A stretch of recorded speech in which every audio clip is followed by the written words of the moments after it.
Hey there. Today we're diving into the world of phrasal verbs. You know those quirky idiomatic expressions that make your speech sound more colorful and natural? Stick around till the end, because I have a special surprise for you. But not just any phrasal verbs. We're talking about 20 advanced phrasal verbs that native speakers actually use. It means to escape or to suddenly become different from what you were before.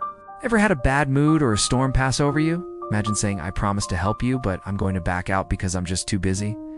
Or if someone asks you to help them move and then you change your mind, you could say, I'm sorry, but I have to back out. Basically, it's like backing away from a promise. This one can be a bit sad, but it means to become so upset that you lose control of your emotions. For example, the fireworks blew up in the sky, lighting up the night with beautiful colors. Or she was so angry that she blew up at her boss, shouting and blaming him for everything. It means to reach a point where your income equals your expenses, neither making a profit nor a loss. This one can be a little confusing because it's used in different ways. If you want to try something new or expand your experiences, you can branch out. Imagine a big fire that destroys a building or a forest that's burning down. For example, the old barn burned down during the night, or the wildfire burned down acres of land, destroying many homes in its path. It means to succeed in achieving something that is very challenging. This one is tough because it means to end a relationship or friendship. It's like when two people who were together decide to go their separate ways. It can also mean to tear something into pieces. For example, the doctor gave him some medication and showed him how to carry out the treatment properly, or the manager assigned tasks to her team members and expected them to carry out their responsibilities effectively. For example, broke up the old wooden table while moving out of her parents' house. Think of a runner who is exhausted but pushes through the pain to win the race. Imagine you're going on a picnic, but then it starts raining heavily. You could call off the picnic and choose another day. Remember, these phrasal verbs aren't just words. They're windows into the culture and thinking patterns of native speakers. As you continue your English learning journey, keep an eye out for more phrasal verbs.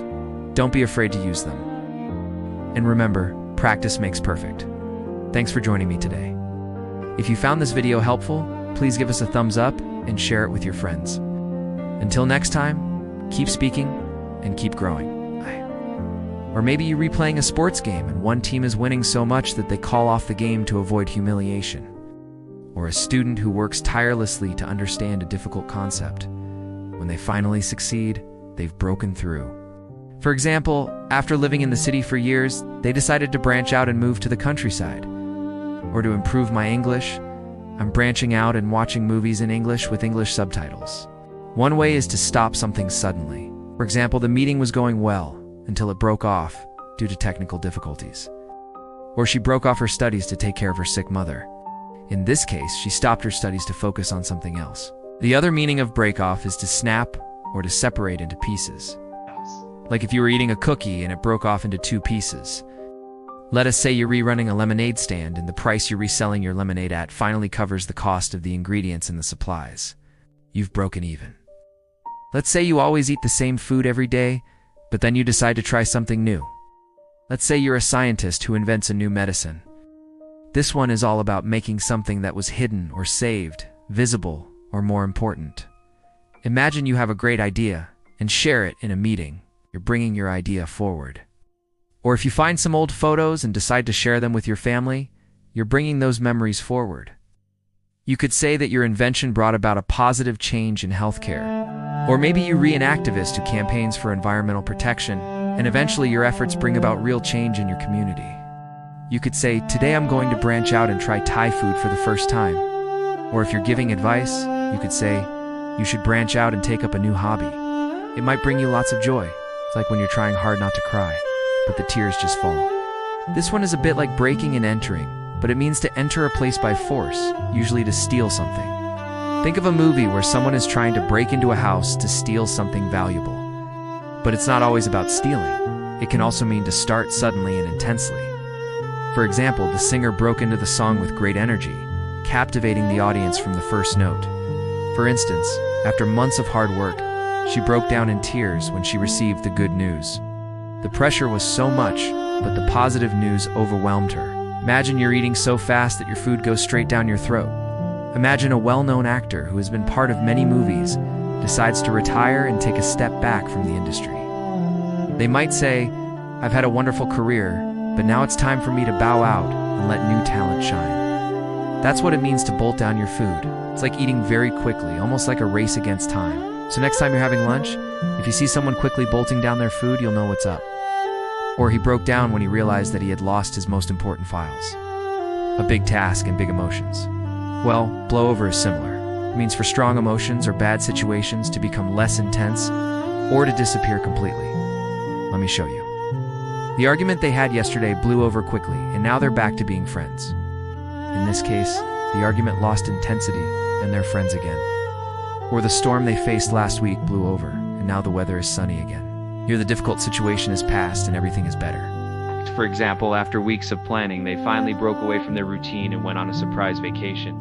Or the new government policies have broken away from the old traditions and are focusing on modern solutions. Here, broken away describes how the new policies have become noticeably different from what was done previously. So if you've been looking to up your English game and sound more fluent, this video is your secret weapon. Let's dive right in. Now, before we get started, I have a small request. Please subscribe. It really helps us reach more people with our free English lessons. Coming up at No One, we have Breakaway. Now, this one is super versatile. No. 2. Blow over. At No. 3. We have Breakdown. No. 4. Back out. This one means to withdraw or to cancel an agreement, often because you don't want to do something you said you would. Moving on, we have Blow up at No. 5. This one can mean to explode literally, like fireworks, or to become very angry. Next up, at No. 6. Break into. At number 7, we have Branch out. This one is all about trying new things or expanding your experiences. Oh, number 8, Bolt down. Now let's talk about Bow out. This one is mostly used for formal situations, and it means to withdraw or to end your participation in something, usually gracefully. At number 10, we have Break even. This one is all about balance. Next up, Break off. Moving on, we have Branch out at No. 12. I already mentioned this one earlier, but here's another example. At No. 13, Burn down. This one is pretty intense. It means to catch fire and burn completely. Next up, Bring about at number 14. This one is super powerful. It means to cause something to happen. Now let us talk about Bring forward at number 15. Moving on, we have Breakthrough at number 16. This one is like pushing through a wall. At number 17, Break up. Now let's talk about Call off. This one is all about canceling or stopping something that was planned. Finally, we have Carry out. This one is pretty straightforward. It means to put a plan or instructions into action. So there you have it, 20 advanced phrasal verbs that native speakers use.